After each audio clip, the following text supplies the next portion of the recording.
God, indivisible, with liberty and justice for all. Could we please bow our heads?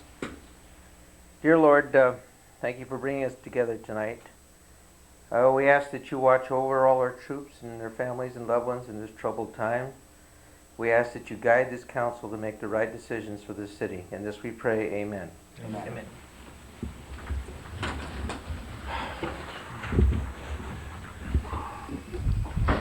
Roll call, please. Councilmember Parker. Present. Marquez. Present. Martinez. Present. Mayor Panavia. Present. Number 5, declaration of conflicts of interest. Number 6, ceremonial matters. None tonight. None? None. Okay. Item 7, communication from staff. No communication? I don't believe we have any at this time. Okay. Item 8, items from the public, non-agenda items. While the City Council welcomes and encourages participation in the meetings, it would be appreciated if you would limit your comments to 3 minutes so that everyone may be heard. Matters under the jurisdiction of the Council and not on the posted agenda may be addressed by the general public at this time. However, California law prohibits the Council from taking action on any matter which is not on the posted agenda unless it is determined to be an emergency by the City Council. Is there any non-agenda items this evening? Okay, items from the public agenda items. Any member of the audience desiring to address the council on a matter on the agenda, please raise your hand or step to the podium at the time the item is announced by the mayor in order that all interested parties have an opportunity to speak. Any person addressing the council will be limited to a maximum of 3 minutes, unless the mayor grants a longer period of time. At that time, please come to the podium and state your name and address for the record. Item 9, public hearings. Introduce ordinance amendment 2003-3 and ordinance amending Newman, amending ordinance number 82-3, changing the methodology of calculating costs for installation of water meters to an actual cost basis. Mike? Thank you, Mayor. As you indicated, this would amend ordinance number 82-3. Back in 1982, they did establish a fixed rate for installation of water meters. Since that time, the cost of said meters has escalated as have the hourly rates and materials being used to install those meters. What we are requesting is this ordinance amendment to allow us to recuperate all actual costs to install the water meter as we install those for the developers. And what this does is this affects all new housing developments. So what we're doing once again is reimbursing ourselves for the actual costs there. It allows us, upon second reading, or if the council chooses to approve this ordinance amendment, we will come back to you with the resolution setting that cost. This is a public hearing item. I'll open the public hearing at this time. Would anybody like to comment on this matter? Are you commenting, Mike, or just moving? We'll close the public hearing and ask for direction. Just one, just for clarification, on the plus the 15%, that's the administrative surcharge that we've said that. That's correct, and Okay. that's a generally accepted accounting principle Okay. for cost. Any other questions for Mike? Thank you, Mike. Direction? I'll just make one comment, Mr. Mayor. I was absent during the time that this came before us with our financial director, and I think it's a lot of forethought because if you're well aware, particularly since we get the information from CCID, there's been talk of water being diverted, particularly from Northern California to Southern California and the Colorado River. So water is very significant in our area, and you got to pay your cost to use it. So without further ado, I would introduce ordinance amendment 0303, amending ordinance number 82-3, changing the methodology and calculating costs for installation of water meters in an actual cost basis. We have a second. I second that motion. All in favor? Aye. Aye. Opposed? Motion passes 4-0. Item 10, consent calendar, approval of warrants, approval of minutes of the March 11, 2003 regular meeting, adopt resolution number 2003, next in number, authorizing the mayor to execute subdivision agreement with Woodside Lucas Ranch and adopting final map Lucas Ranch 2, Unit 2. Adopt resolution number 2003, next in number, authorizing the mayor to execute subdivision improvement agreement with Woodside Lucas Ranch and adopting final map number 01-01, Lucas Ranch 3. Questions on the consent calendar or direction? Yes, Mr. Mayor, I would pull consent calendar item number C to address this Lucas Ranch 2, Unit 2 map that we were giving at the beginning of the meeting. Otherwise, I move to approve the consent calendar. Okay, you're pulling item C. Second. All in favor? Aye. Opposed? Motion passes 4-0.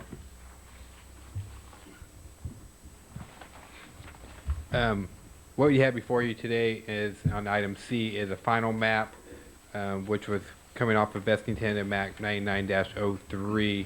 The staff has found it in substantial compliance with the vesting tentative track map. It has been plan checked by the city engineer. There's also a subdivision improvement agreement that the mayor will execute. Bonds are in place. The city is holding those bonds in place at this time to execute said agreement. And I would just make my colleagues aware, I was able to meet with our city manager and city planner this evening to inquire about page 2, if you look at that map that was passed out. And this is something that came to council in previous session, where it speaks of the strip of land along Inyo that is still currently zoned as industrial. If you recall, we, at that time, rescinded an order for Woodside Homes to put up a wall there. You probably remember that discussion. I just wanted to bring that to light, and if the city manager could shed light on that information that he shared with me to my colleagues regarding the wall in specific. As the council will remember, at that time there was a question of between putting up a brick or a masonry sound wall as opposed to a wood fence. The Woodside Homes requested that a wood fence be put up pending a decision on the rezoning of the industrial land located along Inyo Avenue, which was a question at the time. The council approved the agreement, which stated they could put the temporary fence, which would be a normal residential wood fence in, pending approval of the council, either saying, yes, we will rezone it, or no, we will not rezone it, at which time the fence would have to be removed and the solid wall put up. The agreement stated that they had either 2 years or the decision being made by council, that whichever came earlier, to either put up the wall or not put it up, okay, depending on what happened there. There was to be a bond in place also. That particular agreement was sent back to Woodside Homes on some suggested changes between myself and I believe the city attorney that we looked at, and at that time it was sent back to them, and they have not submitted the agreement back to us, is my recollection, and therefore that agreement has not been executed. Now the issue is, if they proceed forward with their improvement plans, unless they sign that agreement to go through with it, we will require them to put up the sound wall, because that's what the current improvement plans show, unless they sign that agreement. Now, my position is now that since it's been 6 months has gone by since the council approved that, and I'll ask the city attorney, but I think that I would probably recommend that that agreement be brought back to you again, since it's been so long, for further consideration by council. So that's the status of the agreement. That's the status of that whole issue right now. Have we been in contact with them? It seems a little unbelievable that it's taken 6 months just to get a piece of paper back. Well, the issue is that this is totally for the benefit of Woodside Homes. Right. So we sent it back to them, and it's incumbent on them. We haven't pushed it because it's not an issue Right, for us. exactly. So, exactly. I mean, we're constantly in contact with them as far as the improvements. Now, I believe that possibly one of the issues may have been that they were not to that point, since this wall does not come until phase 2, which is being approved tonight. In order for them to pass that agreement 6 months ago, they would have needed to put up the bond at that time, which is a cost to them. So they may have been delaying to actually sign the agreement and get it in place, hoping that perhaps council took action on the Inyo Avenue property, or waiting until now, thinking they can sign the agreement now and post the bond. Then they've saved that money of having that bond in place for the last 6 months. That's just speculation on my part. I have not confirmed that with them. Why this was so important, I wanted to be brought out, is because now they're asking for this final approval, which I don't see any problem with giving, but that is a contingency that we made in particular to the wall, and whether or not that area of land off of Inyo that borders Canal will be amended to industrial or residential rather than industrial. So it's an important point. Thank you. Well, I remember the discussion several months ago. What is our time frame on that anyway, on that piece? On that, that Inyo piece, as Yes. far as the conversion, they have submitted their application and map, and it is being prepared. Michael could probably comment on that more, but it's being Staff prepared is now. processing it as we speak, and then we'll make a formal recommendation and meet with the developer shortly. And then just one last comment before I move for approval. One of the reasons why I brought this up also is because of what we've been contending with our industrial zone area, particular with what we've been dealing with the Merced County line and our border of Stanislaus County. And something that's been brought up before in these council meetings is the erosion of zoned industrial area according to our general plan. And those plans were put in place and things have changed over time, but it's something that I think this council has to take a real hard look at before we start making continual adaptive changes without protecting the industrial zone area. I agree, and like Mike said, the plans have just been submitted, so everything's on review. We have not made any changes to that yet, so. Well, with no further discussion, I move that we approve consent calendar item C. We have a second? I second that motion. All in favor? Aye. Aye. Opposed? Motion passes 4-0. 11, regular business. Item A, approve downtown plaza plan and authorize RRM Design Group to proceed with refining the plan and preparing cost, funding, and phasing options. We have with us this evening John, I can't remember, Wilbanks. John From Wilbanks RRM, yes. will, from RRM, make a little presentation.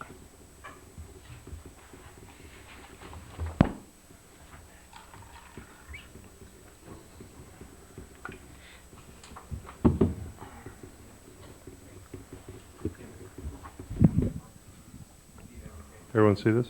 Yes, I'm fine, thank you. All right. Mr. Mayor, members of the council, John Wilbanks with RM Design Group. We have been working with the Downtown Streetscape Committee, I think is their official title from the past, but on the plaza property. And just to orient you as to what you're looking at to start with, this is Main Street here and Fresno here and Highway 33 here. And the plaza property, currently this is the paved parking area right across from the theater. Theater sits right here. This is the alley that runs through the block, and then this is the dirt lot that's out on the backside and fronts on 33. And this is the corner where John's Muffler business used to be, the building sitting there. The dentist office is in here, and that's a little bit of an outtake there. St. George Hotel, Stevenson Realty, and the bank over here, and there's a little open area in between those buildings. And our charge was to come up with a plaza concept utilizing the property that the city owns, which is all the property you're seeing here basically highlighted.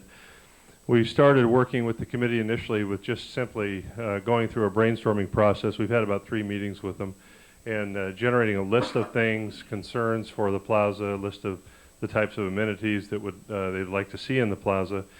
And once we generated that list, we then came back with some concepts for their consideration. And one of the things that we realized early on as a result of that list that was generated is a significant priority for the plaza, or for this utilization of this property, really was additional parking, maintaining the parking that's there and also trying to get some additional parking. And so we came back with 2 options for the plaza that pretty much indicated that to get the parking that the committee wanted to see, which was about 20 more spaces than there is there today. There's about 45 there today. And so the kind of the projected goal was to get at least 20 more. And we basically had a couple of configurations that were really glorified parking lots. And so we went with a general direction on that and took it back and tried to do as much as we could to get a little more of what would be considered more of a pedestrian plaza and still maintain that parking feel. And that's what this alternative represents. This is what the committee wanted us to bring to the council. And it is not by any stretch at a point of final design. This is primarily a interim meeting with the council to make sure there's general concurrence on the configuration. And the next step would then be to begin to develop a lot more of the details of how the plaza portion of the property itself would be utilized. And I think some of the significant things about the plan here is, if you look at the alley, what we've done is taken advantage of the fact that this is all city-owned property.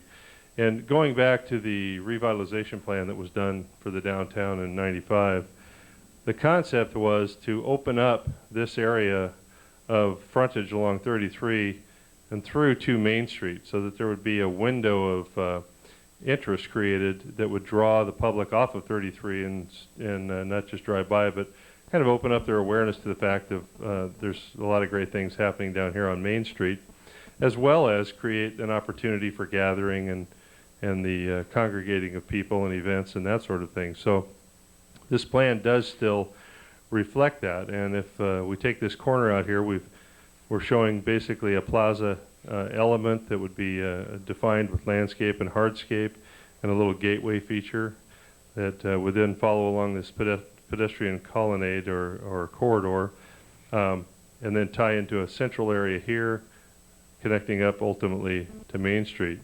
As I started to point out, the significant thing about this is that the plaza element, the pedestrian zone, is extended across the alley, so that we have day-to-day circulation would be, if you came in the alley this way, you would either turn and go toward 33 or out toward Main. These are two-way parking bays in all these locations, and you have the opportunity for exit onto 33 or looping through the parking.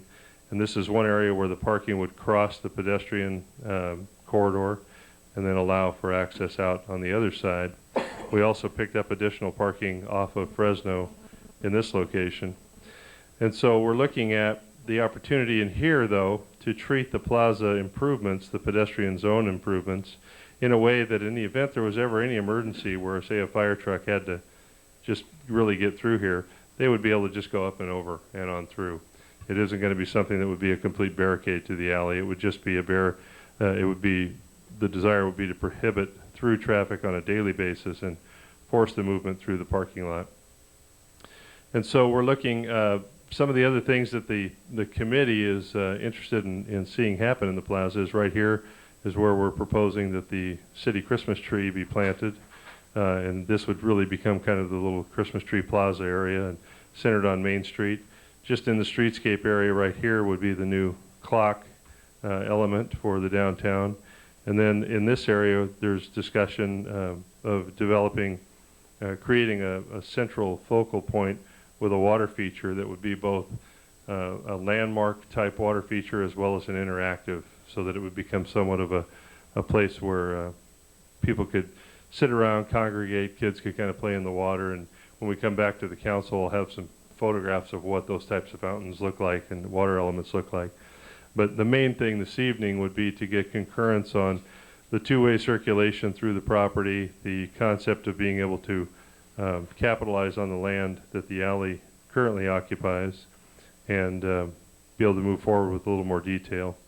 I guess I should also point out, with the St. George Hotel, the plaza being adjacent this side of the property affords the opportunity for these uses in here to do something at their on their time frame and expense that would complement the plaza element. So there's the adjacency there is important from that standpoint. We are talking about, as a part of the master plan for the plaza, taking advantage of the wall on these buildings here, and even this one here if it remains, for murals and public art opportunities. There's some discussion about moving some other historic monument features into the plaza area, and we'll work out some of those details. So with that, well, I should point out one other thing. This is basically an option that the committee wanted us to include in the master plan for the plaza.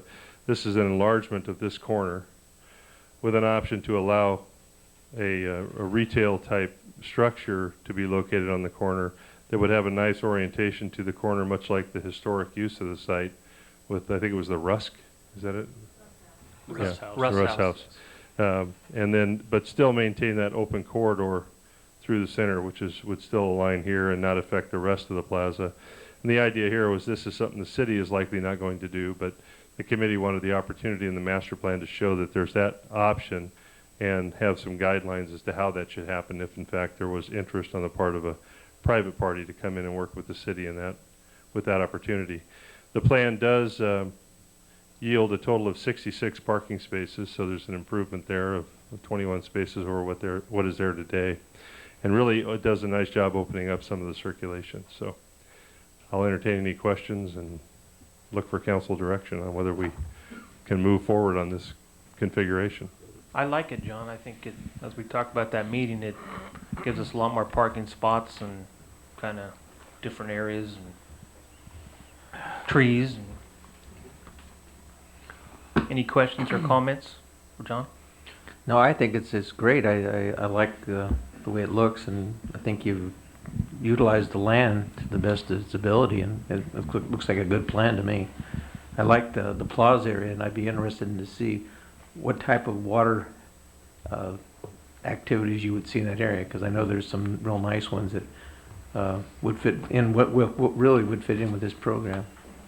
I was thinking of a fountain maybe people would flip their silver coins in and then the city could collect. There you go. Just to comment briefly, you see where my line of thinking is.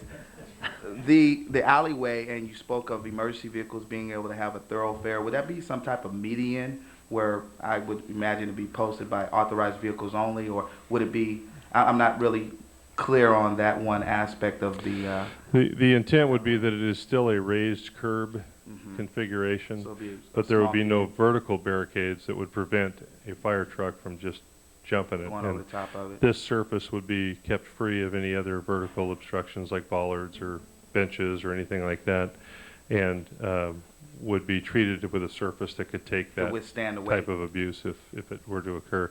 Okay. Yeah, ideally, they wouldn't do that, but we just wanted to show that that thought was discussed at the committee level. And We've had emergencies there quite recently, actually, where there was a building on fire down there that we've dealt right, with. so it's important to allow for that. The only other comment I'll make is the fact that I would like to commend the committee, certainly, for working with RRM Design, because I like the fact that they have that option there for where John's Muffler's corner is. Yeah, that option there. We've talked about public-private entertaining that idea, and I just like to see the options as well. Something I think we can move forward on. I think it's a good idea. I mean, we've certainly worked with you all in the past. I as well, on the retail part of it, we all know that it's going to be a pretty expensive project to complete. And to have that corner, to have some retail on that corner, or at least have that option open, and like Tim here says, you know, as far as fostering some type of public-private partnership on that would be really good. If, you know, that's a pretty busy corner, that entire area will look a lot nicer, and to have, you know, some retail there, so maybe we can recoup some of our money, and being able to generate some sales tax and some property tax is something that we certainly need to look at. And otherwise, it's a good plan. Great, thank you. Thank you, John. We'll move forward. Mayor, if I could make just a couple of comments on this, let the council know. There's two issues that will be coming back to you possibly in the near future. One of those, John, if you could just point out on that plan, there's a place for a information center, visitor center proposed at that location. As the council knows, there has been an offer by Yancey Lumber. As I understand, we don't have anything in writing yet, as I understand, but verbally, as they look at constructing their new facility, donating their current, I guess, hardware store office to the city that is considered a historical building. It's been there a long time, as possibly a building that might be used as a visitor center of some type. That if he continues to move forward as he is currently planned, that issue may come before you quickly because he's going to have, his current plans would show that building having to be removed prior to him constructing his new building. And therefore, if it is something that the city decides to do, we would probably have to either look at trying to find a way to put it on that site or locating it somewhere to store until the time comes that we can put it on that site. That's one issue.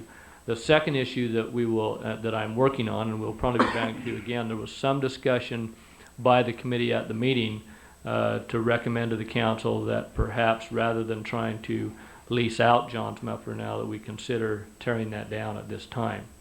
And that was just from some of the committee members. There was no formal action or anything taken, but that issue was brought back. So we're going to bring back, as you know, we hope to be able to find a possible leasee for that property. We'll bring that back to you and at the same time talk about that issue at that time and what you may want to do. In order for that building from Yancey Lumber to go on the spot where it is proposed, where the visitor center is proposed, the John's Muffler Shop would have to come down because it encroaches on that. Isn't that correct, John? That it's so close that it would almost, you'd have to take that down. Those are just some things, information, we don't need to discuss it tonight, but I wanted to give you that information and allow you to start thinking about it because will probably come back to you in the near future as an action item for you to take action on. Cleve, the timeline on the Yancey building is worse, I mean, fast track, 2 months. I mean, if everything went according to plan, make a decision or? Michael, do you know, are we that close? At the planning commission next month in April. So it could happen in 2 months. It could begin fairly quickly, yeah. Okay. So, I would say that I like what I'm hearing. I wasn't privy to that information. Maybe that was something that just was floating around in the air. I suppose this proposal came forth from Mr. Kern Honeywell over at Yancey Lumber. yeah, and he hasn't talked directly to It's staff. not something that's actual It's come to formal. staff through someone else, so no, it's not a formal offer at this point, but I understand that he is fairly serious about it, so. Just for your information, so. Very good. Thank you, Cleve. Direction? Sure, I move that we approve the downtown plaza plan and authorize RRM Design Group to proceed with refining the plan and preparing costs, funding, particularly the funding aspect, and phasing options. We have a second? Second. All in favor? Aye. Opposed? Motion passes 4-0. Item B, recommend the posting of established truck routes for L and M streets between Merced and NU streets and Stanislaus Street between L and M streets. Chief? Good evening, Mayor and City Council. As you know from the March meeting, you directed staff to look into what's currently available for truck parking and come up with some alternatives for additional parking. And if I can get my map, I'm more of a visual person. I can kind of show you why we're limited on the parking that we currently have. So let me, if everything works right.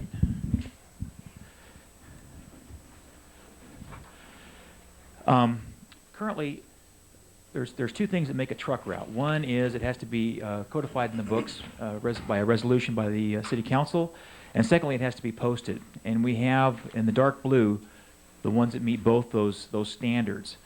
This is Merced Street. Then we have Highway 33. This is YOLO, and then we also have Inyo, and then the L Street extension. So these are ones that we currently have on the place. And that's the, in addition to this, where trucks can park not only on a truck route, but also they can only park in industrial, manufacturing, and C2. So that also just starts out limiting where they can park. Because you're also looking at here is the only industrial portion that we have on Merced Street is right in front of the PG&E building. And that actually accommodates about 4 to 5 trucks. Is that about right? Yeah. Okay. Because also another limitation that we have by ordinance is they can't park within 100 feet from an intersection. So that limits this portion even down further, and that's for visual obstructions caused by just the height and width of these vehicles. So you just have this little portion in here. Now you come down here into the manufacturing area, and we have problems here with part of it is you have some driveway approaches, you have a bike path, and then you also have the railroad tracks. You can't park within 100 feet of the railroad tracks. So that also limits this down here and actually eliminates most of this, because you have a driveway approach here for which takes in a lot of traffic, which is the Bashir's property. So that limits it over here. And then on this side over here, you have parking, and also you have some businesses that are on the other side of the street over here. So in this manufacturing area. So that pretty much eliminates most of the parking, all except for this little area here. Now, as you come onto Highway 33, this whole section here is pretty much just taken out, although we do have mellow trucking up in here for parking on the street due to by an ordinance that actually says that we have every 20 feet, and then every 40 feet, there's going to be an 8-foot red zone. So that actually just eliminates all this parking from all the way up here from Yolo all the way down to Merced Street. Then as you come further down south on Highway 33, you have this little portion over here, which is right by Delta Spice or the old Aprino plant. And they have that little portion there which can accommodate about 2 trucks. Problem with this area here is it actually has a slope to it. So we've actually had some truckers complaining that if they were fully loaded, that also could, that canting or that sloping could cause their truck to, although we haven't had one fall over there, that's a concern. So it would be if I was driving that truck. And on the opposing side over here, where the scale is, there's a no parking sign. So that eliminates that whole side over there. Then we're moving on down here. We have the water mill, and then on this side we have the Yancey lumber, and that poses a couple of problems. You can park a couple of trucks right in here, but then they also have landscaping and a ditch that kind of runs along here that also kind of slopes that area the further they get off onto the shoulder. And then you're moving a little bit further down. This is more where the storage unit is, and again they've actually put in more landscaping, and there is that ditch continues on. So you can park there, but it's kind of limited. Then you move on down to, this is right here where the shopping center is. And so what we're looking at here is you can park in front of the shopping center. The opposing side there's a ditch. We've had one truck that actually did fall over, lose its load about 4 or 5 years ago, right here on that would be on the east side of that. So although there's a shoulder there, it's not advisable to actually park there. So really that pretty much has what we currently have. We have other truck routes that are on the books, and one of them is Upper Road Southerly going out. We have this is Stanislaus, and then from Merced to Inyo right in here is also a truck route that's on the books, but it's not posted. We have actually up here at Kern and M Street all the way down to Inyo. Again, this has a couple of problems. One is it's on the books, but it's not posted. We also had a problem that we discussed last time regarding last council meeting. The way this intersection is constructed with the striping and such, it's too narrow to either make a left-hand turn or a right-hand turn onto that. In fact, Damari Brothers has actually put an additional gate there so they can actually get their trucks onto that road without having this problem here to get to some of their back lot. So that pretty much eliminates. Plus, we also have an area 2 here. It's not really conducive to truck parking. Is the residential that's in that area over there. So what I'm looking at in the yellow now is what I'm proposing that we look at. These are truck routes that are currently on the books that I would like to see us entertain as an actual option at this point. Would be M Street from Merced to Inyo. Stanislaus here. Stanislaus, as it comes over this way, is not really a road anymore. I think it's more of it's kind of a dirt embankment. But over here, the road is not very good still, but it's scheduled to be redone. So I think it would for parking. I think it would be ample, and also L Street. Another nice portion of the street here is right here alongside F&A, the cheese plant over here. They've redone this part of this road over here. It's fenced and it's nice. It could also work. Another portion I did not put on my report, but I would like to have the council entertain, was here on Inyo. If you actually look at making these truck routes, that would actually make an opportunity for people to be able to make a turn, either coming in this way to get on to Inyo or leaving Inyo, and have Inyo on the that would be on the north side of Inyo, right by the flange. From curb to curb, it's 49 feet. Even up in here, it's 53 feet, so there's ample space for trucks to be able to park. Plus, that would open up about 3 other stalls, and this would only be on the north side, and then there'd be another one on a little bit further down on the other side of M Street there before you reach the railroad tracks. You could probably park 1 truck in there with a trailer. I'm looking at having the council entertain the point of maybe making this no truck parking on the south side. And there's a problem there. One is you have the railroad tracks, then you have Veggie Cool, which actually has large equipment that comes in and out onto that roadway. And with the truck being parked here, that would force the truck to come out blindly and might cause an accident at that point.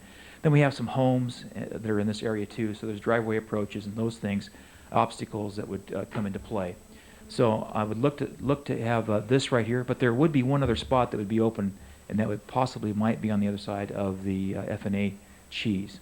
So I would be looking for the council to at least recommending that we post this no truck parking on the south side, but open it up on the other side.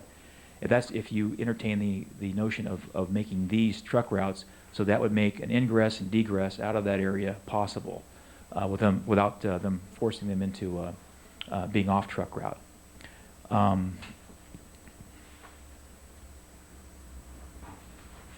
And I think I will open up for any kind of questions you may have.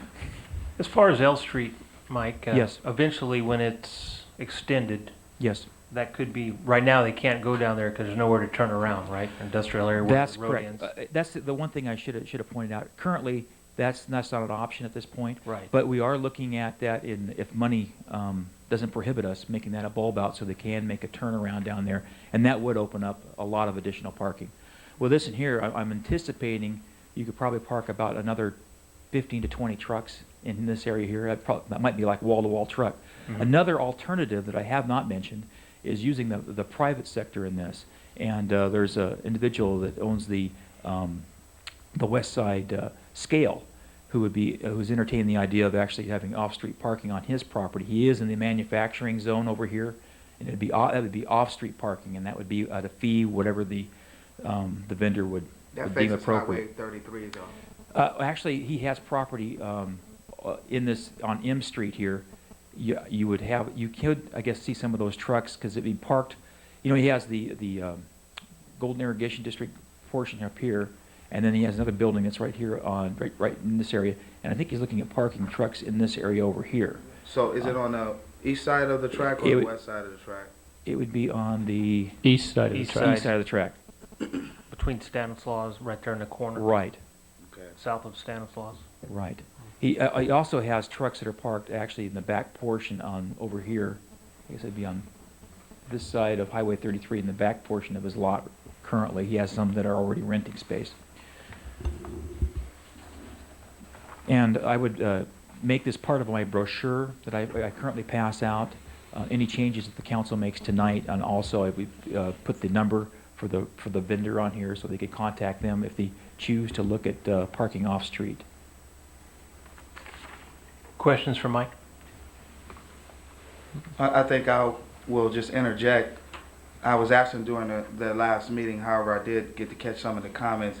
Plus, I've been aware of this issue since serving on the Planning Commission. And it's come about, like you said, since '97. I think you referred to that also, Charles. I'm a little leery of going beyond the extension of what you've highlighted there in the yellow.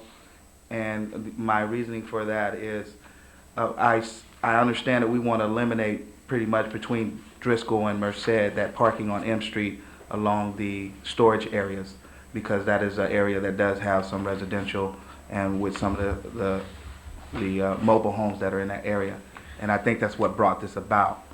I think we're being quite accommodating by this other yellow area. How much truck parking are you projecting that this will make just in the highlighted area? I'm thinking we could probably, if not wall-to-wall truck, but I'm thinking we would be able to open up on this here, because there are some obstacles even in here with some driveways and things, but I think we could accommodate at least 15 trucks, I would believe. Which is quite a few. I mean, That's I drive quite a around few. looking, and I know that they've parked on Hills Ferry for years, and they used to use just by Canal School Road, that was a dirt area they no longer use because it's been improved to an Right. extent. And then when this gets built out, and I'm projecting 2 years, but that's my best guess, for the bulb out on the L Street extension in the industrial park, that would also open up a lot of parking, and that road it's a very good road, very well lit. Well, I would suggest going along with the chief's proposal with the highlighted area, and in particular, those dark areas are the areas where they can park as well. That is a better accommodation than what we currently have. I'm suggesting that we don't go anything beyond that, so that we could possibly not have the addition. We're trying to accommodate truckers. I'm understanding that live in the city of Newman, although this may be for outside truckers as well. And so, if that is the point, at this time, because the rest of that area is not improved, I would suggest that we follow the flow of the yellow highlighted area. And the yellow highlighted areas do pose more parking than on M Street. You know, if you added, You mean on Merced Street here? no, on M Street On where M they were Street. parking right there, It's more parking. north of Merced, there is more parking spots on the yellow than there was on M Street, right, Chief? I believe, Right there, yeah, through there, there is hardly any obstacles on this side of the street where But they you were couldn't currently get parking. 15 trucks on that block there. Probably not, Yeah. no. But but between all these spots, you'd probably Right. be able to do the 15. Would anybody like to comment from the audience? I have some. You come up to the microphone, please. I have the microphone. Okay. Well, I know speak very much English, so this area there with the yellow, Mm-hmm. it's not too much light, there, and we have sometimes low, easy to somebody stole something, and we is responsible for that. you know. Right. If we park in this area there, I don't know if we have a problem with some laws. There is certain, well, there's a few street lights through there, but not a whole lot, I agree. When that's all redone, Cleve, will we be adding more street lights when? Not in that area. I Not believe that there are streetlights on the corners, so there's which is the normal practice. There's a streetlight at Stanislaus, down at Inyo, and at Merced. And so I'm not sure. I haven't been down there to see if there's any mid-block or not. There is one I don't on believe there- Stanislaus between M and L in the Right. middle of the block there. Right. Yeah. Do we, one of the things obviously that would help remedy that is, I know that, there's plenty of streetlights that flicker on and off all the time or haven't been changed in a while. Perhaps we could, contact PG&E immediately and, look at upgrading, the wattage on those lights. That's a pretty simple solution there. It's not a lot of residential use over there. So it's not like we would have a 150 watt light in somebody's window for the most part. But, that may be a solution, making sure that they go out and change those out and, help for some additional lighting. Because if they're out there already, we might as well just put new lights out there. Yeah, we can check it out at night if they're even working. There Right. might be We can one or see if two that's that- an option. Sure. Right. Yeah. Check with PG&E. That might help because Yeah. some of the lights sometimes don't work. And if we can go out there and make sure that they have more wattage lights, then maybe that might help with the solution as far as being able to see out there. Yeah, so we need now some solution because, everybody looking for some, we stay here, Mhm. And we would And, want you to, we and sure. can wait for, for more time because we stay here and we need right now some place to designate to parking, But is that area though that that the police chief is talking about, if lighting was not an issue, would that area be fine though? What a, The yellow highlighted area. If there was more lighting through there, through the yellow areas, would that be sufficient for parking? Because we all understand it's really dark out there, but if that wasn't an issue. On the L&M Street between Merced and Inyo? this is South Merced or is I'm confused. South of Merced, yes. Yeah, I think it's too quiet there.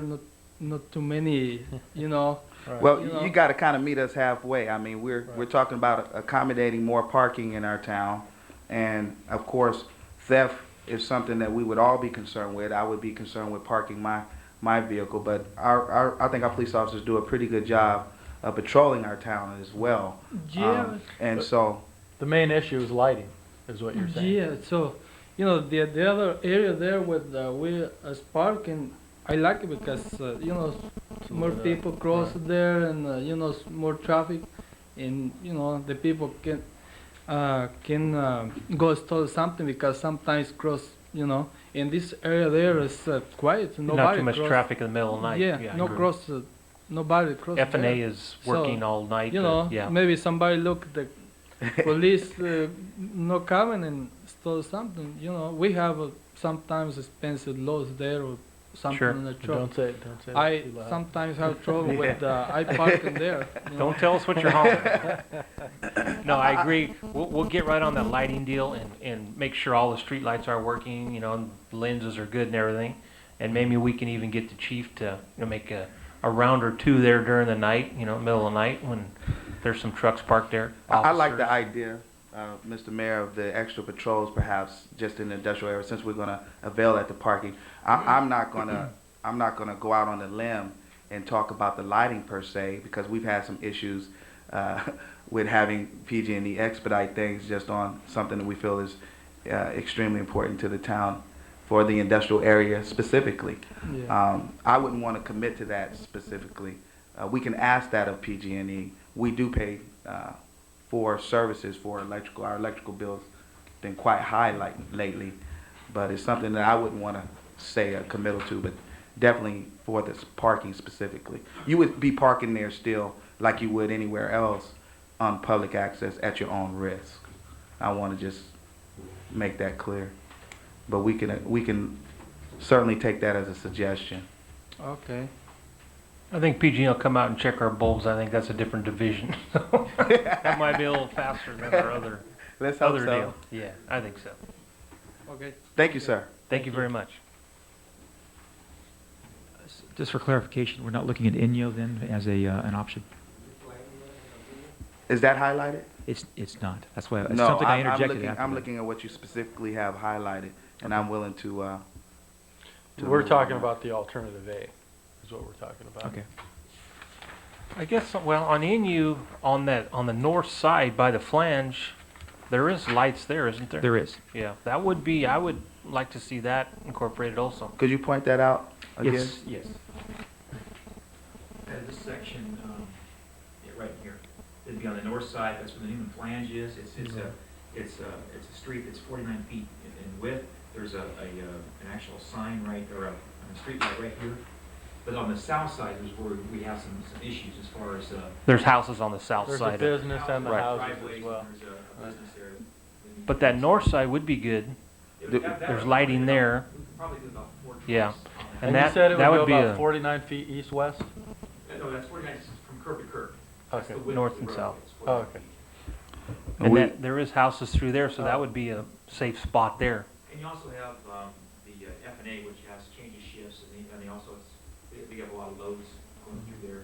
Well, then my question would be, would we anticipate anyone having a problem with that live in the houses or F&A dairy? Because they're 365 days a year with trucks coming in and out. Would it present a problem where it's wide enough? Is what That'd be on the next block to the west. I don't. Yeah, think it is. would be. And one of the things, even on M Street, we hadn't had the issue of the noise. That wasn't really what brought it to the department's attention. So we hadn't had complaints from them on M Street. We did have one individual talking about litter, but that was the only thing that was brought up. Nothing about noise. We haven't had any refrigerated vans. That's usually the ones that cause the noise issue to come up. Is when those things are running constantly when people are trying to sleep. So. Any other questions from Mike? Yeah, that was something that came up after I'd submitted my report, so that's why it's not part of the alternate A. How many more signs would you need? I'm anticipating probably about 3 no truck parking signs on the other side, and then 6 to actually open up these areas right here. So there would be, to do it before, probably here, and then maybe one even over here, so it'd be 5 to 6 signs. Plus, I'm anticipating another 3 over here, so that's total about less than $1,000, probably about $100. Just a full sign and array to install it. Just the only thing I would emphasize as well is on that PG&E thing. If we could contact them tomorrow and tell them we need them out there immediately to take a look at that. That way, because this is the fourth time we've brought this back in the last few years, and it'd be nice to maybe put this issue to rest. I think this is a good option. I also think that it also has for the growth with the L Street extension in the future. So, I think it's a good plan. Thank you, Chief. thank you. And I also want to thank the police chief as well. This just came back to us at the last meeting, and you know, you went back, you looked into what we had done in the past, and you know, you were in contact with these folks out here, and I just want to commend you in front of everybody to let you know that we really appreciate your promptness on this issue. Thank you. Thank you. This looks to be an action item since you're asking for a stipend here, correct? Yes, we need some direction. And up to $1,000, you said, Chief, with the additional 3 signs? In other words, you can keep this budgeted $1,000 or less? I believe so. In your proposal, you had 603 additional Actually, signs. this is Ernie's budget, but No, that's why he's so willing. I'm very generous with his budget, yes. But I actually, those are the numbers that he had actually given to me, so. Okay, well, just so that we're gaining understanding, Mr. Mayor, you're suggesting that we go under Plan A and in addition add that, is it the south side of Inyo It'd be the or the north side? north side of Venue, south of the flange on Inyo Avenue there, that one block. It would be, yeah, it would be but the posting of the signs would actually be on the south side, because that would be for the no truck Be parking. no on that. parking on the And south it's side. Right. okay for him to park on the north side Right. for that area. Mm-hmm. Okay. Would you like to make that in a motion, Tim? Yeah, I move that we authorize the posting of established truck routes for the L and M streets between Merced and Inyo streets and Stanislaus streets between L and M, incorporating Inyo Street, south of the flange, no parking on the south, parking on the north. We have a Did second? that fit it all? Is that? I understood completely. I'll second. All in favor? Aye. Opposed? Motion passes 4-0. Item C, authorize city manager to enter into an agreement with Acme Electric for electrical improvements to the youth center. Good evening, gentlemen. What we have here are 3 proposals for electrical work that we will need to do to the teen center, which was the preschool, now that they've moved out, in order to convert it and get our projects going, as far as being able to have electrical outlets in there, as well as we have 4, what we'll make into offices. One will be turned into a computer lab, which will be able to offer computer programs and have internet access for the youth to come into the teen center and use. One would be also turned into the recreation office that the recreation department would work out of. And then another, one of the closets would be turned into a office for Officer Lemus to work out of, as kind of in conjunction with the high school and that, for kids to come in and talk, and if they need a counselor or anything like that. So, what you have are the proposals from Acme. Also, Rivera Electric hadn't submitted their proposal at the time. They did come in lower than Acme Electric, though. Where's that proposal? She's had it, so. It's Give the it one to I you did tonight. to you You give before the one? meeting Okay. started, which they came in at 4,900. Tim? Yeah. So we had up to the meeting We date had, time to submit an application. right, because he was out of contract. town, Okay. so, and Well, he did was, we have a deadline posted before? We did not. We did and not have therefore, a- we were allowing up to the time of the meeting, basically. So, So then staff's recommendation is to go with Rivera Electric then, Cleve? yeah, we still have a couple of questions on Rivera Electric because we just did receive that today. But what we would like to do is get authorization to proceed with the project. We will go with Rivera Electric. We are comfortable with Acme Electric. We've worked with them before and we're comfortable with the products. In fact, they did the lighting in City Hall and it's worked out very well for us. As long as Rivera Electric is like equipment and we are comfortable with what they're proposing, we will go with Rivera Electric. We would like to ask the council for the option, if the cost increases of Rivera Electric to get like equipment that we're comfortable with, still reserve the option to go back to Acme Electric if that is the case. You know, just one quick question on this, and Yes. that's fine if we do that, but I know this proposal is real brief here.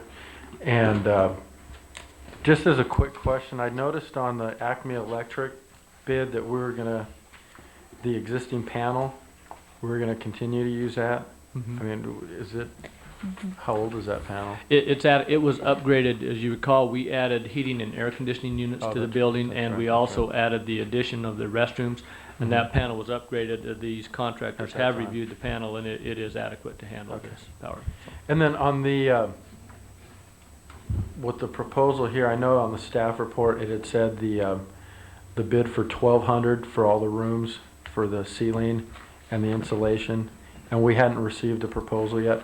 On the Rivera Electric one that we're gonna go with on part of the work, what about this last part? The actual T-bar ceiling Mhm. was through Acme Electric. Okay. So we got a And complete, they submitted it on their proposal. So we're On gonna another do, proposal that they so we're gonna do submitted the in. T-bar and insulation with Acme, and we're gonna do the other work with Rivera, is that what we're saying? Well, we're not sure that Acme will do the T-bar without getting the Without electrical, getting so the we may end electrical. up finding a new contractor for the T-bar seating, and we have a couple of contacts on that already. Okay. But our proposal is to get the T-bar done for the $1,200 or less, perhaps, with a couple of other contractors that we're talking to, and then be able to do the electrical either with Acme or Rivera Electric if Rivera's bid is comparable to what Acme has submitted. let me ask this question of staff. Acme, with this proposal that we have before us that was done in a timely basis and not at the 9th hour, is prepared, ready to move forward. Is that correct? That's correct. Exactly. And And I will state, are you ready to move forward? Yes, sir, we Yes. are. Well, and then- I would say that we are comfortable with the Acme, but because this one, it is a local contractor who came in today, we felt we had to present the information to council tonight. And as much so. as I'm very appreciative of that, because I'm very familiar with Rivera Electric and our streetscaping, Sure. which was contracted out locally.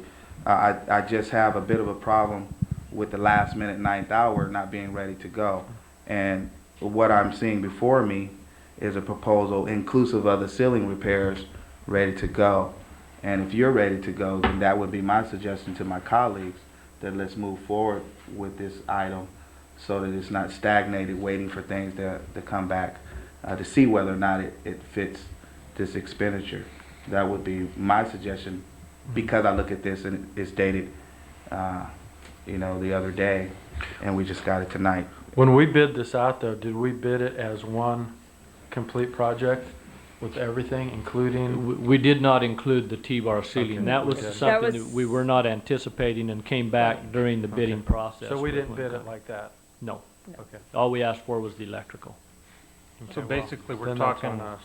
go ahead, Charles. No, I was just gonna say, well then, if, I see what Tim's saying here, but, I mean, you can't hold somebody to a bid, or, I mean, that was one of my concerns, I'll be honest with you. When I first seen this, I kinda looked at it as an incomplete proposal, but if we didn't bid it that way, then obviously I'm not gonna hold that against somebody. Basically, we didn't bid we're it that way. talking, $430 here difference Mhm. right now? Right. Whatever's the council's pleasure. Let me ask this: is this electrical amount that I'm looking at is separate? So I'm looking at 5320 plus 1200, which would be 6520, Mhm. Exactly. Yes, sir. 6520, correct, for it would be Correct. the total cost. and on Rivera Electric, I'm looking at $4,900 only for the electrical, and at E&M Electric, I'm looking at 6,000. Those two are just electrical only. Correct. Right. But on the, Tim, on So either Acme- one of Rivera or E&M would have to have the T-bar ceiling added to it, so assuming the $1,200 to those. So basically, all things being equal, we're looking at either a $7,200 bid, a $6,520 bid or a We don't- $6,100. 6,100. Of course, all things being equal, we Sure. don't know Be- that. because of as of going through the walkthrough with all three electrical companies, when we went through, when Acme Electric came in, and we walked through the, what is now the closets, which would be offices, it was his recommendation too, that a T-bar ceiling would work better to give us access with the computer rooms, and that if we wanted to tie in heating and air conditioning systems, is basically why when he submitted his proposal, he submitted that with it as well. Going through with him, he just seemed to do a little bit more thorough job. They were all three given the same exact information and the same plans and done the same walkthrough. So, you know, it was, that is basically why it's in with his proposal, is that, you know, he was recommending a T-bar ceiling would be a benefit to the center to do it all at one time, and that way it could be in conjunction with the electrical. While the work was being done. Exactly. So basically, what it comes down to, we're not sure if Rivera or E&M can even do the ceiling themselves. We're not We sure. would probably not ask them. Well, we could We would- check with them, but we would probably find a new Right. contractor to do the T-bar ceiling. If we After go talking with to either one of Rivera them. today, he doesn't have the capability, no, we would Okay. have to go out and get someone else to come in and do the T-bar ceiling. Then on that, going back to what Tim's saying, what's our time frame? Because again, I mean, I see what he's saying. I mean, I wouldn't mind to, you know, doing a not to exceed amount on this second part with, let's say, Rivera Electric, because they are the lower bid.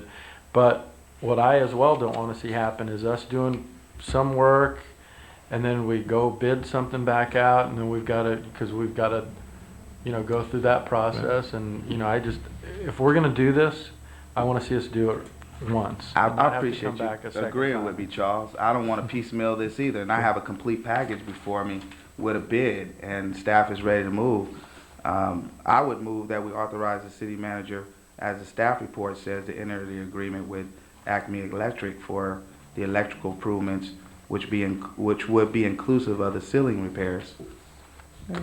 We would like to get this program up and running as soon as possible with baseball season coming, as well as the pool opening. There will be a lot of activity around that building, and it would be to a benefit to the program to have it open, that we could work it in conjunction with our other programs that are going to be going on over the summer. So the sooner that we can get this opened and set up and established, it'll be a benefit to the community. Was that a motion? My motion's on the floor. Bob, what'd you think, Bob? Well, if everything, all things being equal, and Jamie bid what he thought was the complete quote, I mean, I just question the fact that he's being penalized because he didn't bid on the ceiling repair. But Kathy just said that he can't do that, right? Like you said, Well, Kathy, he right, wouldn't. we I would know, have but to. we're talking two separate bids then. We're talking a bid for the electrical, and we're talking a bid for the ceiling repair, although he included it on his quote. So I don't know what the original quote was, Kathy. Was it for the electrical? The original, what we had brought them all for in was for doing the electrical. And then after going through with the electrical walkthrough, Acme came back and said that they had someone that could come in and do the ceilings, and that it could be all done at one time and the whole project would be completed. And the Yeah, other- see, the one option, council, is that we don't have to go With the even T-bar with the ceiling. T-bar ceiling. But as we looked at it and reviewed it, and there's some recommendations from the contractors and reviewed it with our public works staff, we realized that it's probably a good idea to do that. We can put the T-bar ceiling in for a reasonable amount, get it finished the way it should be. It will match the main open area. Plus, it will allow us to put insulation up in there, which will hopefully somewhat eliminate the need for having heating and air conditioning in those rooms, because we can't leave the doors open, you know, pretty much all the time in those. And so we can eliminate the cost of putting heating and air conditioning into those smaller rooms. I'm sure the But- lighting will be better too with that ceiling in there, naturally. Yeah, Right. I Rob, mean, bring it regardless, down. the Yeah. ceilings, something will have to be done with the ceilings. They're either, the tiles are falling in, or they're completely missing tiles, and that there's no insulation in the offices at all. So regardless, something's gonna have to be done with the ceilings, whether it's a T-bar ceiling, or we go back in and just redo ceiling tiles. The thing with just doing the ceiling tiles is that basically that is the roof of the building is right there. When did we say the completion date was? For example, on this, let's say with Acme Electric, if we decide to go with them, what kind of completion date are we looking at? They haven't given us a time frame yet, but based on our experience with them, I think that they would move within 2 weeks to have it hopefully done, depend on if they can get the lights in that time. With approval this evening, 2 weeks it can be done. Correct. 2 Well, weeks to a month. I'm going to second the motion just because we have waited a long time. We've been talking about this youth center for a long time. And I just want to see us complete this project. So I will second that motion. We have a motion on the floor. All in favor? Say aye. Aye. Aye. Opposed? No. Motion passes 3-1. Thank you, gentlemen. Thank you, Captain. Thank you, Kathy. Item D, approval of West Side Stingray swim team use of the Newman plunge. Kathy? I get to do it again. What we have here is the proposal went in front of the Parks and Recreation Commission. They did agree for the use of the pool, but it was their recommendation that it come to council as far as expense-wise as to what the responsibility of the Stingrays would be. Last year, we did have a contract with them where they paid 40% of the heating cost because it was in conjunction with the Orstema High School was using the pool as well for their heaters. The thing we run into is that none of the programs that the city sponsors or that the recreation department runs, we don't need the heaters. Our programs do not start until June. So it's, the Recreation Commission would like the council to make a decision as far as what expenses you feel. And the school's not going to be using it The this school year? will not be using the pool at all this year. And basically, our program will not start until the end of May as far as being open to the public. And our swim lessons will not start until June. Just a couple of things, Kathy. Can you tell the council approximately what the total cost, including utilities and perhaps chlorine for the pool would be if it were running for a full month? If it's running, included in your packet was a monthly breakdown of utility costs, and you can see it considerably goes up. In the month of March, which was basically the bill for February that was paid, it was $2,400. All the way when you go into June, which was basically May's bill, which was $2,900. Because you need to subtract out, there were some repairs done to the pool. If you look at PG&E and the as far as gas and electric, gas in April was $899, and the electrical was $736.29. Kathy, if you recall, there is a little bit of an anomaly with the March bill by the fact that PG&E was unable to gain access to the meters for 3 months. So that was a 3-month bill in there. So that I think you can pretty safely assume that the cost is somewhere around $1,200 to $1,500 looking at the May and April bills per month for the servicing of the pool. So I think the March bill is a little bit high. So basically, we're talking 2 months, 1 month. Until the city uses it. 2 months? 2 months. May, 1st of May. Mhm. So we're talking. April and May, because basically the heaters, they were using the heaters pretty much through May. I mean, we have them regulated where they kick on if the pool temperature goes below 78 degrees, and then the heaters would kick on. So we're almost into We're in the beginning April. of So we're April. talking a month and we're talking 5, 6 Month and a weeks. half, roughly. But our weather is warming up. We're supposed to have maybe near 80 by this weekend. I'm looking at this cost. It's looking a little prohibitive. I'm wondering, since we purchased those heaters, and I recall us debating that $15,000 expenditure, it's cost us way more in PG&E and gas use than I would have ever imagined. I see $10,000. I calculated from March of 2002 through November, an expenditure of $10,000, which that's not just the And Stingray. last year though, the school and the Stingrays did participate How much money in did we paying get back out of the 10,000? So how much did we subsidize? I couldn't tell you for sure. They were paying the full amount during the months school of, was? I believe, April and May. And they were using. Now, I believe there are a couple of representatives from the Stingrays here that can also speak to you, but I believe there is still one outstanding bill that we're waiting to get from them that they have agreed that they still owe us. But other than that, for the months of April and May, I think we pretty much collected that, what is it, $2,800 from them. Well, let me ask this question then, because I see where the price of gas and PG&E through the month of June through November, why was that so high? If in fact now we're in the summertime. See, the bill for June is actually for the month of For the May. month of May. For the Right, previous right. month, correct. And the bill for July is the previous Is for month, June, Right. yes. which And was you can s- $1,100. Yes, but Right. if you look at the gas amount, it's gone down The to gas has gone 1050 down, at that but- point. We're The- still running the pumps, the Right. city is then using the pool, and we are That's taking part of our responsibility program. for that at that point. We're using it, for our open swim program and for our swim lessons and other things at that time, so. So electric's gonna pretty much be the same, the gas naturally The will gas be will nil go- because we're not using the heaters. Right, and the electrical does have a tendency to go up because we are back washing and vacuuming the pool more because it is being used more. Right now, basically, the winter covers are on and it's shut down, so there's no vacuuming. So once for- the summer, Basic circulation. right, basic Wintertime. circulation. Once we open to the public and that, we are vacuuming, back washing more, which the pumps are working harder. It does require more electricity at that time. I like this program. It gives kids an alternative. We have the skateboard park. I saw about 10 or 12 skaters. There was no one there when I drove past it initially, but I saw about 10 or 12 of them at Merced and 33 heading down. I don't want to deter the program necessarily. Did you know we spent $300,000 on that pool since 1992 for a 10-year period? That's a whole lot of money. I'm wondering when we might be able to do something that will really be an improvement.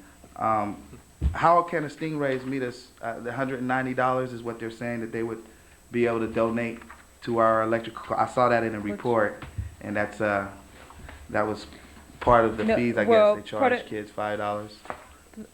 Basically, that's what the Stingrays have paid for using the pool is they do a $5 fee for each out-of-town Right, our swimmer. kids here from Newman don't pay. Right, we don't charge them anything. And basically, in the past, that's been the only expense that has been put on to them, other than last year when they did come in and pay 40% of the cost for the heaters and that. Would anybody from the Stingrays like to comment? Or?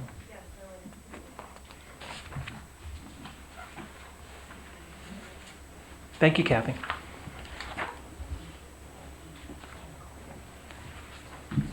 Good evening, Mayor, council members. My name is Kelly Corona.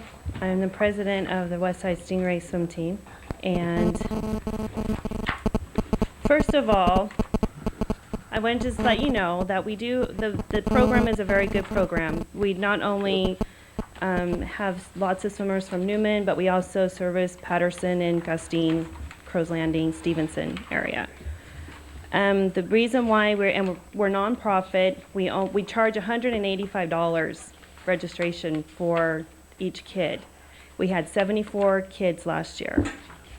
The money that we do that because all the kids are so fundraised out from other school activities, from everything that they're in, they fundraise. So we have decided that and instead of doing fundraisers to help, because everybody's so burnt out on it, we would charge $185 per child.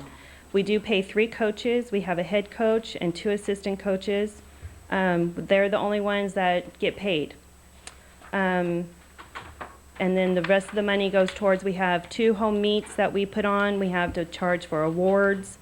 We had to purchase the ribbons and so forth. So we do balance out. We ended up with $250 last year at our ending balance. So we don't make no money. We use the money that we do get. We do appreciate to have the heaters in April, and we're only asking for April and May. We are willing to pay the gas bill for April and May. For what we use of it. We know that the heater has to be on and the electricity, the pumps do run pretty much all the time. So we would just like to be able to find some relief of some sort for that because we don't really have the money to pay the full amount of the electric and gas bill. Questions for Kelly? Is this letter that we have, was that written by you? There's a letter in here from the West Side Stingray Swing Yes, Team. it was. I was wondering, nice to meet you, Kelly. Thank you.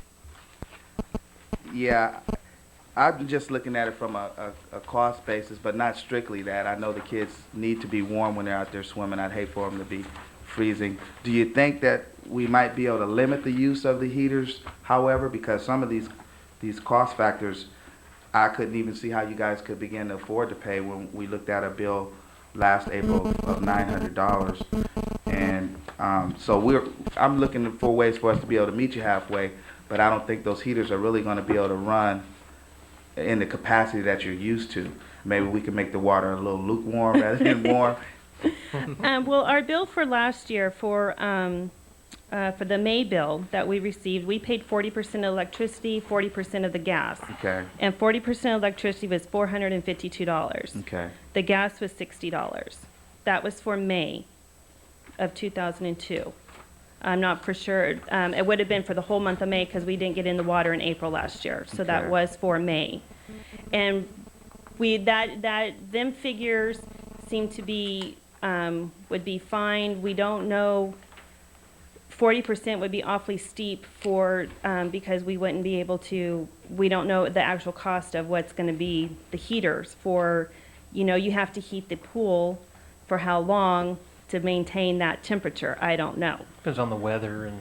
a lot of Correct. factors. And in May, we may not even have to use them too much because of the cover, try and keep the heat in. We could turn it down further. We're basically looking, April is going to be the biggest month for us. And the only reason that is going to be because our swim meets start now the first one is going to be at the end of May. It's going to be on the 31st. Usually they start after the first week in June, the second weekend in June, but they've kicked it back. So, we only go in May, then we only have 3 weeks to practice before the first swim meet. And so that's why we're really looking for April and to try and get some type of relief for and April. I see that. In your report, you tell your team would have the difficulty of paying the $500 a month, and we can understand that. Yeah. Maybe if we could somehow mitigate the cost by limiting the heaters. What if we were able to give you a 1 month use, since we won't know what the weather will be like and what the cost will be like. That'll give you 4 weeks of usage for practice before the beat, and hope that the sun comes out more and the weather warms up the water naturally. And I'm just then looking would for that be, what percentage of the bill for them for May? Would you be willing to negotiate with? well, it's just not me. You're saying you want to reduce the 40 percentile range. Is that what I'm hearing? Well, the bill, How the much whole could you guys, total How bill. much could you guys afford to pay? I guess will be We part can of the afford to question. pay the $500. You We could? would be able to afford it. We want to pay our share. We don't want a handout. We want to be able to pay some of our share. We would be able to pay the $500, and if that would be recommended by you guys, that would be great. And then, obviously, we would like to continue the relationship for next year and the following year. So, Absolutely. 20 years, another 20 years. Right. Yeah. And that's the main thing that I look at when I was looking at the letter that Kelly wrote. This program's been in existence for over 20 years. There's a lot of local kids from here. There's a lot of, kids from the neighboring communities. And, we spend a lot of money on recreational type activities in our community. And not every kid in our community is going to play Little League or basketball or some of the soccer, some of those other ones. There's going to be kids that swim. And I certainly think that, we should continue our working relationship with them and participate in any way that we can to let them continue their program. I'd hate to see them get into the water, like they were saying, in the frigid waters of the pool, because they're representing our area and we want them to do well in competition. just And, one more. I'm sorry. No, go ahead. We are reaching out to the community for help. We did go to Patterson to ask them to please help with us because some of their kids do come over here, and we were declined. Gustine has offered, of course, we could use their pool when in confliction with the swim lessons and stuff, they are gonna allow us, to use their pool that we want, and we don't have to pay at any fees. their So, pool heated? I'm sorry? Their pool nice and warm? No. But that's not till June, so, so we okay. won't really have to worry. There's advantage. I Okay. have been, we have gotten a little bit of support from some of the local Knights of Columbus have given us $100 donation to help with us. I've went to them, and we're going to everybody else to try and help, because we really appreciate the heaters, it really helps, and we would like to continue using them. Bob, have any comments? No, these are excellent programs, and I'd like to see them continued.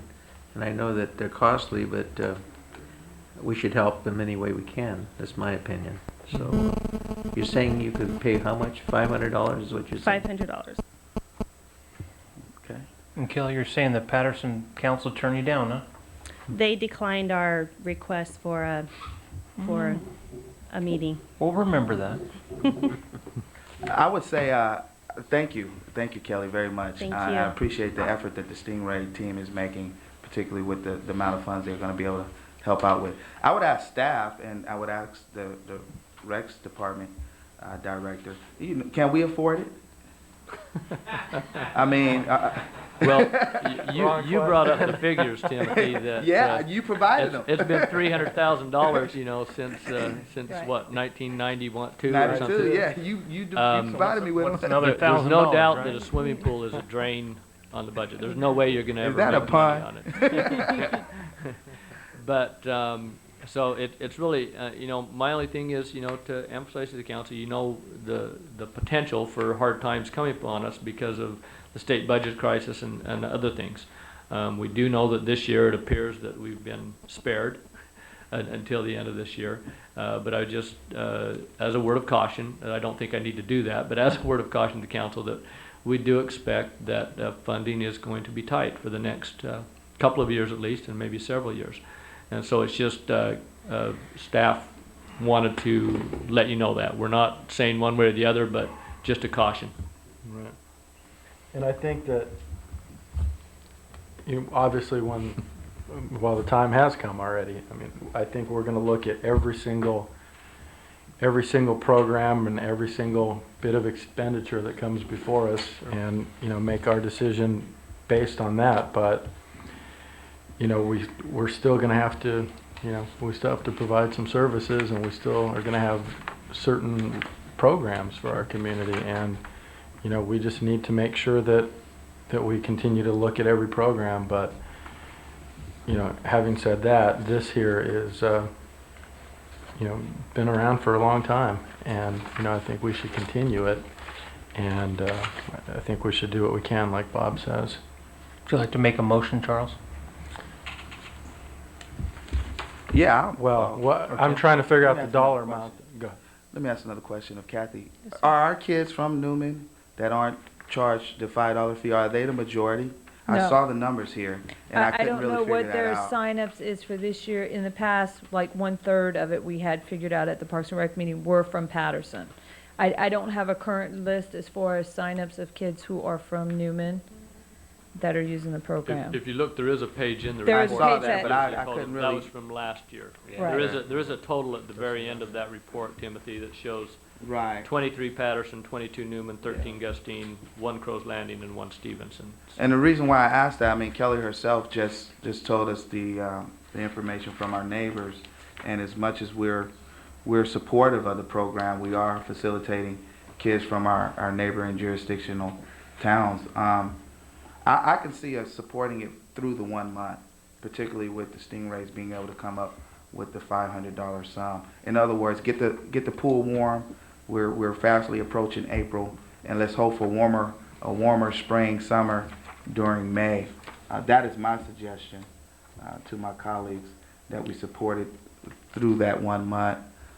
I'm open for any other suggestions. So just clarification, you're saying to heat the pool during April Yes. and then turn them off during Turn the them month off of May? and Yes, because I can see where, with fluctuations, with the PG&E cost, I mean, this Right. bill We is don't know what the astronomical is what I'm looking at. bills would be. And the city does absorb the cost of the chlorine and that, which the more the pool is being used, you know, we do the chlorine and as well as the maintenance and any other chemicals or repairs that are needed there.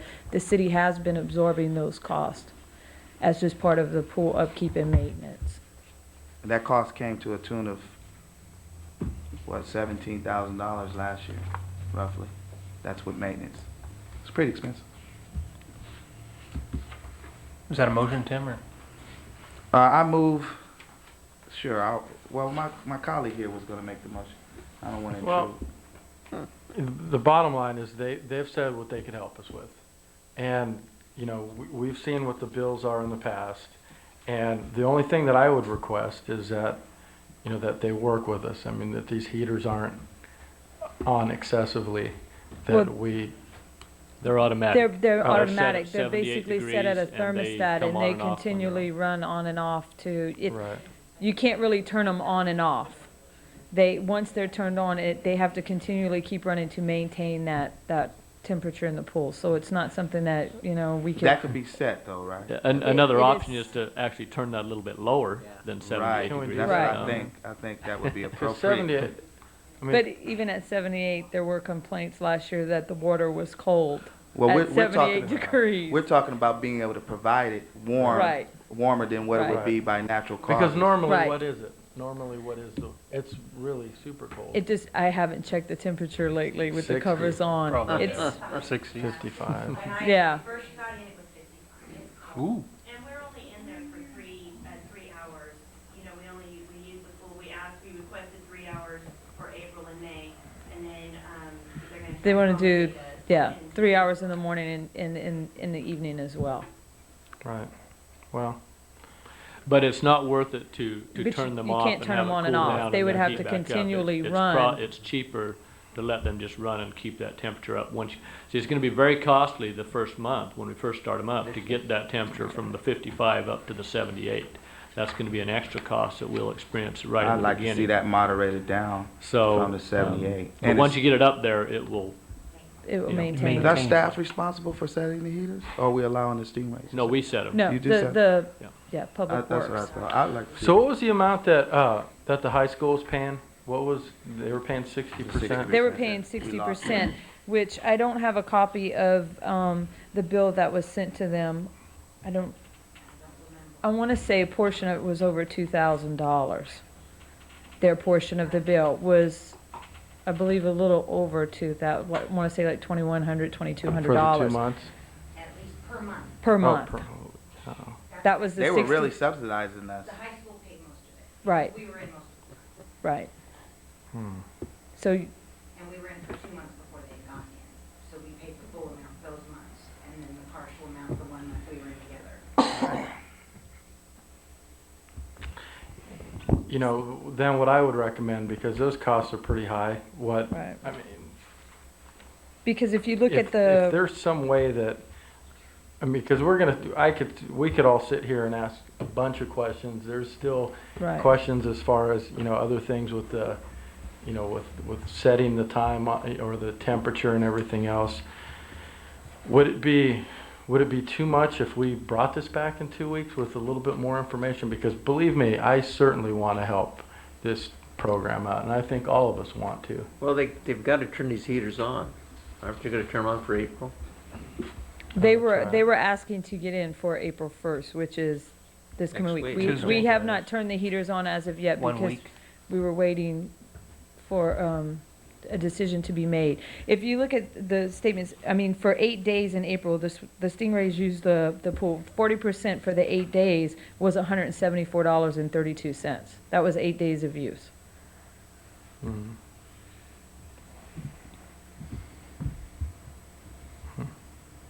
I'm kind of at a loss. Are you reluctant to make a motion, Charles? or- Well, I just, you know, I want to help here, but I want to make sure that, you know, we've got a financial situation that we need to, you know, be conscious of as well. Well, like Cleve said, we're in good shape this year. Next year, kids might have to be a little colder, but I think this year we should accommodate them. Yeah. personal One thing opinion. that I would recommend, though, looking at these totals on the page with the revenue coming in, even though it doesn't seem like a lot, but, you know, every dollar does count. It's, you know, we're getting zero from, based on last year's numbers, we're getting zero from the local kids, and, you know, I'm not sure if that's going to even be an option, but I mean, obviously we have to explore Well, and the everything. $5 fee has been the same for, I believe, I looked back up since 1992. They've only been charged the $5 since 1992. Mhm. So, I know in Gustine in the past, they've had to pay for every person that was on the team to use the Gustine pool. Can I say something? Sure, Kelly. Please, Please. it's for the people at home.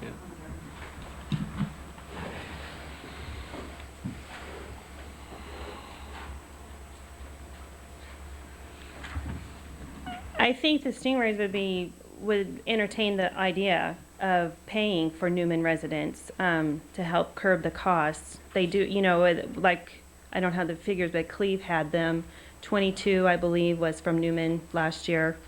We're expecting more around the same amount. We usually have between 60 and 70 swimmers usually every year. So I think we would be able to entertain the idea of paying for the Newman swimmers. That'd be what, about $115 more if you charge the $5. The $5 fee. And that would help curb something, you know, to help do something. And like Kathy was saying, 8 days last year was $174. So for 4 weeks, that's going to be pretty much, you know, well, it's going to be what, $700 or something like that. So it all kind of works out in the wash. If we're able to pay the $500, which we would still be able to do, plus the $5 fee for the Newman residents, I think that's only, you know, fair. We do, if we pay for Newman residents, but it is the chlorine and stuff, we do have to use a little bit of that. So I would be able to do that. Does that make you feel better, Charles? It does. I mean, we all need to explore these options. Well, for the sake of time, I'd like to move this along. If I may. I would like to go along here with the motion that they put in $500 and that we look at picking up the additional costs for those 2 months. And obviously, we're going to look at this each additional year, but that's my motion, that we do that. Do we have a second? I would actually move to amend the motion that's on the floor, and I would stipulate that we do pick up the cost, but hold it to the 1 month. That's going to make it cost I want- prohibitive, though, if you know. Oh, I want to second Charles's motion. Okay, we have a motion and a second on the floor. All in favor? Aye. Aye. Opposed? No. Motion passes 3-1. Thank you. Question, Kelly. Thank you. question quickly for council. There was a request or discussion about charging $5 for the Newman residents. Is that considered in there at all, or was that taken off? Well, we'd like to include that, yes. Yeah, I think that was in there. That was part of the Yeah. motion? Okay. All right, thank you. Thank you. Number E, approved date for volunteer cleanup day in conjunction with April 22nd Earth Day and authorized expenditure of up to $750 from the business license surcharge fund. Cleve? Mayor and council, what we would like to do is, once again, and this is something that we should be doing 2 times a year. We did not do it last fall after some discussion, but we would like to get approval to go ahead and have another volunteer day to improve our planters downtown. We are discussing a little bit, possibly, depending if we get enough volunteers, doing some other projects, possibly in some of our parks. We'll take a look at that. The main project, though, would be to do the planters and the tree wells downtown. You have some cost estimates of what we would like to, we're anticipating this would cost us. Replacement plants, the main plants, which are the flax plants, there's 4 missing in the planters, which are the large flax plants. In addition, each tree well is supposed to have 3 smaller flax plants in it, and there are 55 of those that are missing in the tree wells. We would like to replace those. In addition, in the past, we have had gazanias planted in both the tree wells and the planter pots. They have done very well in the planter pots. However, in the tree wells, some of those have not taken hold as well as we thought they would. And so we would like to add some of those gazanias in the tree wells to get those to take hold and improve the looks in the tree wells. And then finally, we're looking at some funding to purchase some annuals that we will add to both the tree wells and the planter pots to add some additional spring color. Again, those are annuals, so those will last through the spring and then be gone. It's anticipated that in the future that this cost for twice a year will probably be should be under $1,000 a year, looking at something like maybe less than $500 for each planting. So this won't be a significant cost, especially as these permanent plants take better hold in the planters and fill in. As you notice in the planter pots currently, they've filled in pretty well. Most of those are starting to look pretty well. The only cost we may have in the future may be for some flats of annuals to add some spring and fall color to the areas. With that, as I've mentioned here, I've been talking to Susan Mattis, and she is willing to help us organize the volunteer day and get that going. It works well in April, since it is April 22nd is Earth Day, and it would be nice to do something like this in conjunction with that. Unfortunately, the 22nd, I believe that is a Tuesday, is that right, in April? I looked at the calendar before I came. And the weekend before that is Easter weekend. We didn't feel it would be good to have it that weekend. And therefore, we kind of wanted to get it done earlier than waiting clear till the end of the month. So we were looking at April 12th as the preferable day for this, unless the council desires a different date. Questions for Cleve? Just one quick question, Cleve. Maybe I'm reading this wrong.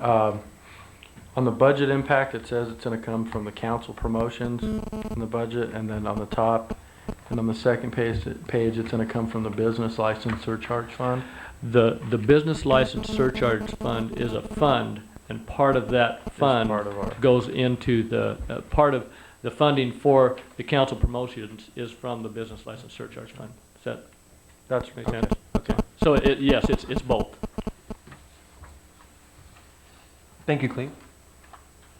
Got some direction?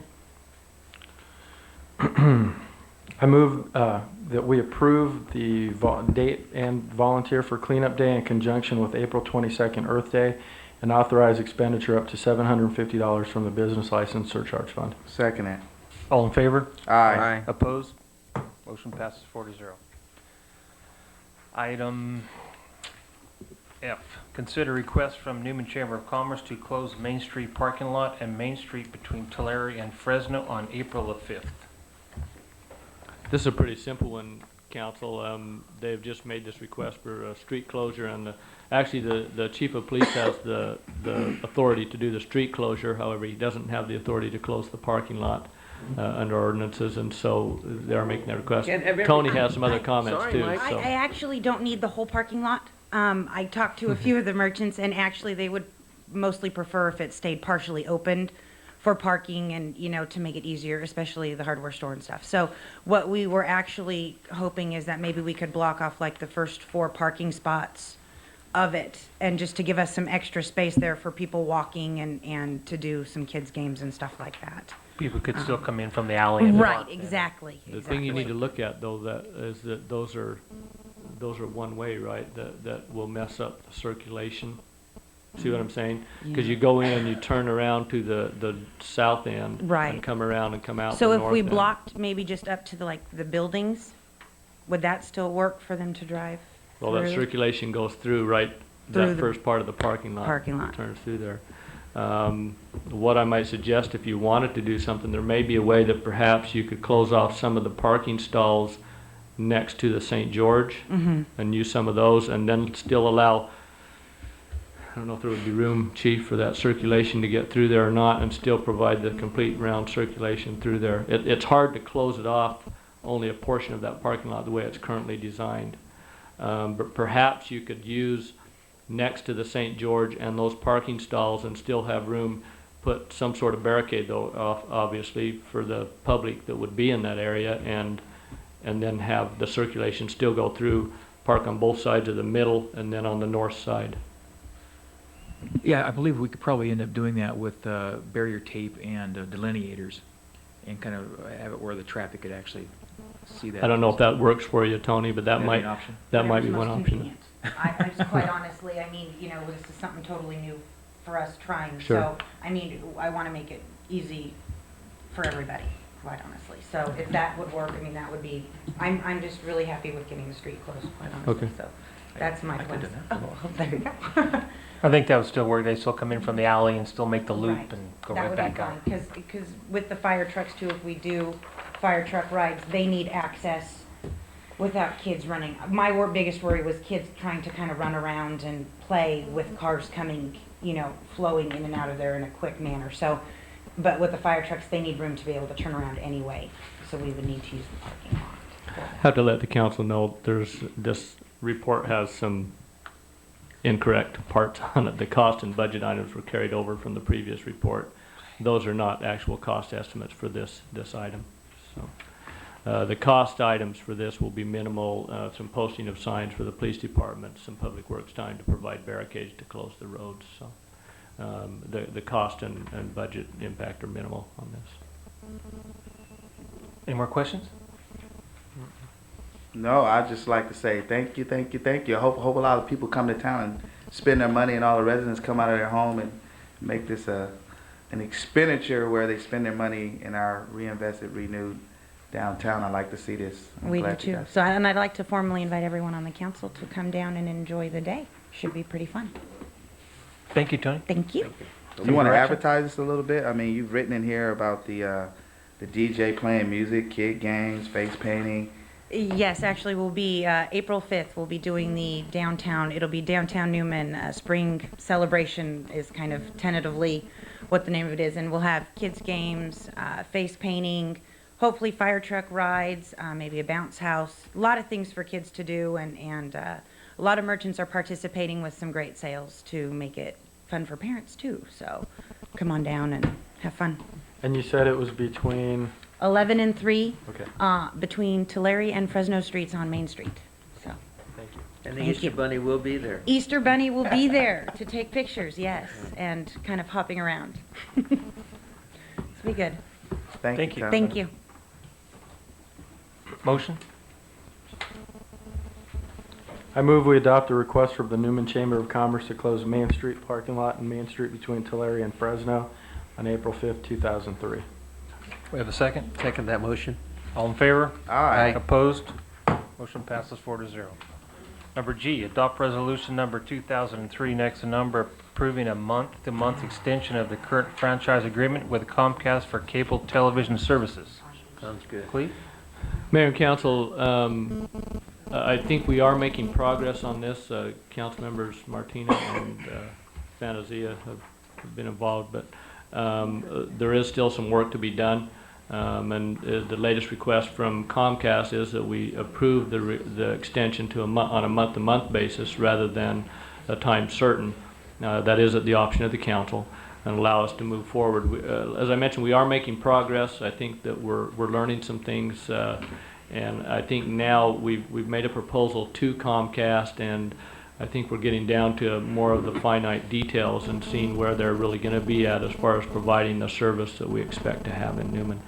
And that's kind of been the result of the last few meetings that we've had. We've seen where this is going. So. What have we proposed to them, just in general? Well, in general terms, we're talking about the issue that we brought up, the complete upgrade of the system by December, the end of December 2004. We have also proposed in there that they install an INET system, which basically would tie all of our city infrastructure and buildings together and allow us to monitor that from any point in the city. It's a system that many cities are going to now. All of the contracts that I've looked at include this INET system in it. It's basically cable fibering that will connect all of our buildings, well sites. In addition, we've asked that they do the same thing for the school district so that all of the school sites would be tied together in the same manner. We've asked for provision in there. We don't believe that we are ready yet to look at public access, the public access channel for, say, Newman, Gustine, Patterson, but we want to have that option to look at in the future. So we propose that there be the option to go back and look at the contract prior to the end of the franchise agreement in order to look at them providing some of the cost to help set up a public access channel, public education and government channel anyway. And I think those are the main things. The other things are involved are looking at making sure that the level of service meets FCC standards and that they're providing good customer service. There's some discussion about the possibility of being a customer service center here in Newman, some sort of thing. Perhaps they talked about things like being able to provide the pickup and distribution of the cable boxes at a facility here, maybe not manned by Comcast, but maybe such as maybe at City Hall. Maybe we would distribute those so people that needed those, rather than having to go to Los Banos, could perhaps come to City Hall and they would pay a fee to have us hand those out and receive those. So some of those minimal services like that. So those are kind of the basics.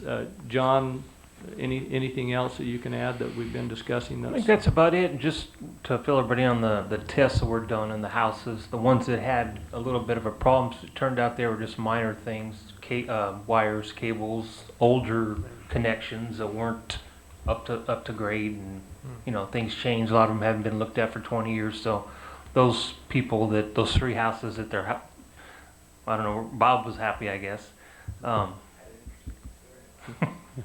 The 3 houses that did have problems, they're all, you know, the service is up to par. You comfortable with how things have been progressing? I know Yes. you've been a big part of that. Very much, since we very had that much. one meeting. Mhm. My only question then, I guess, would be on a month-to-month basis. Sure. Would you bring this back to us under the consent calendar? It doesn't necessitate us going through this process every month, right? Right. Basically what it means is this will continue from month to month until either side terminates it. Oh, yeah. I take So it doesn't have to agreement come is- back until we're ready to terminate it and adopt the new agreement. Or if for some reason you can't get agreement, then Cleve says, the mayor says, look, we Right. can't agree with We them. can't We're gonna give them, this is the last month. I think they were very receptive for the one meeting I was able to attend, and I know the mayor's working diligently with that. Bob. Yeah, just to comment, I've never seen this much progress since I've lived here. That You've been making those comments for a few years. yeah, since we've been able to get someone's attention, and not only get their attention, that's been receptive to what we're trying to do. And of course, I think that there's more than just Newman involved in this, and I think that's made the difference. It's given us a little bit more clout, but I think we're headed in the right direction. The only comment I had, I was watching the supervisor meeting, South Sus County supervisor meeting the other night, and they got cut off for some reason.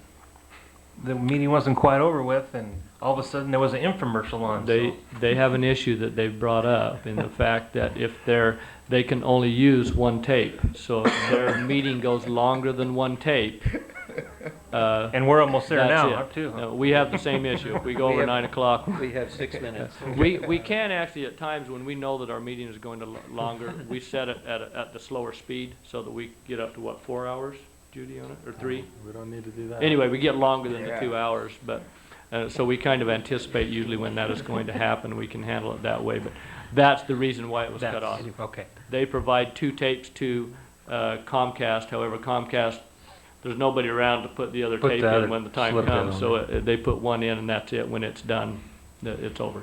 Well, Mr. Mayor, with that, I move that we adopt resolution number 2003, next to number, approving a month-to-month extension of the current franchise agreement with Comcast for cable television services. Second. All in favor? Aye.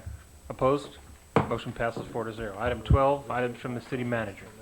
I think I've provided most of my information to you. One item that I did want to bring up that I learned about last week is in talking with George Stillman of the county, PG&E and the county have now approved our alley undergrounding project for utilities.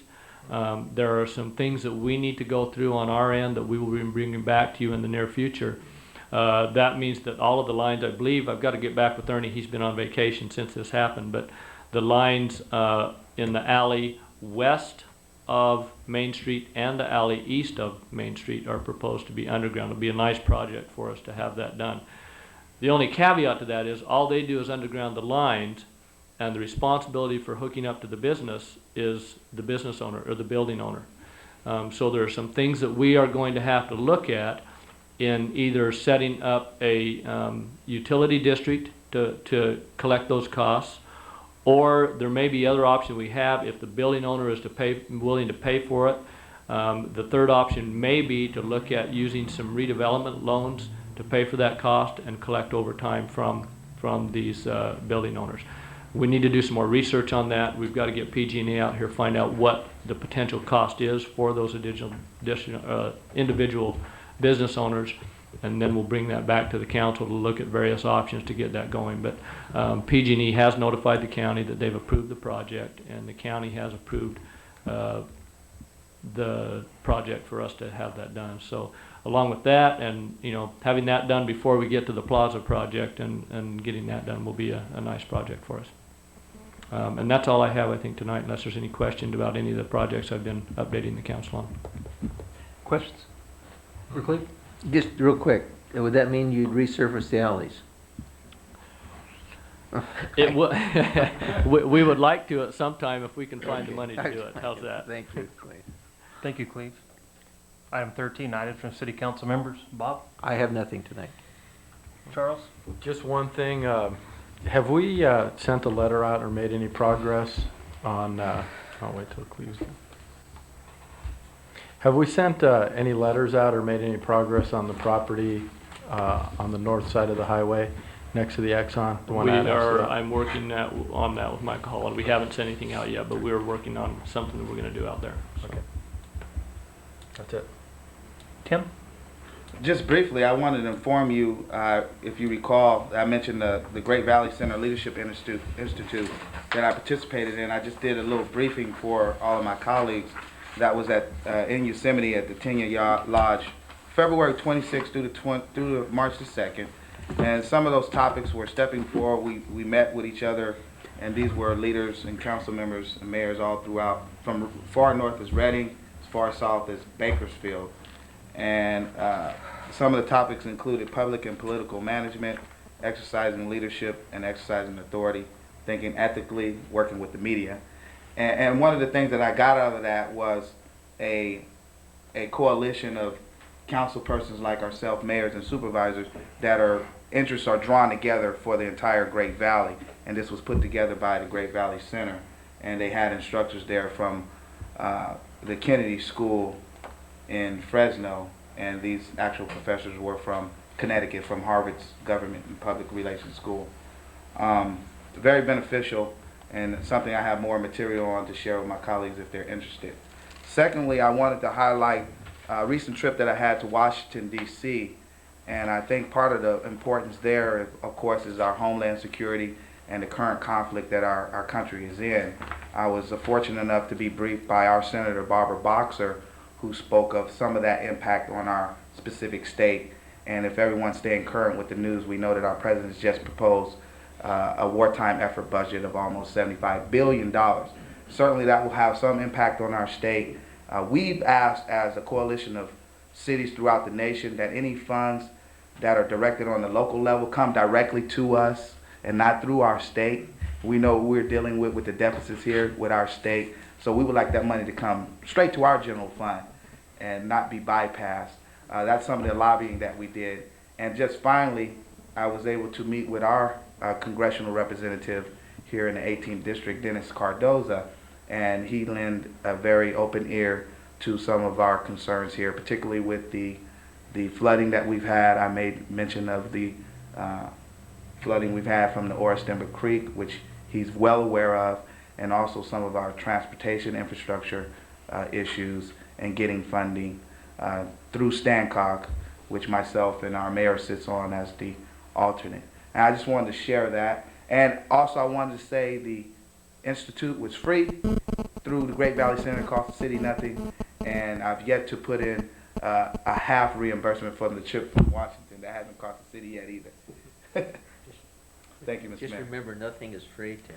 Freedom is not free. I visited that wall there, the Korean War. You're right. Thank you. Thank you, Tim.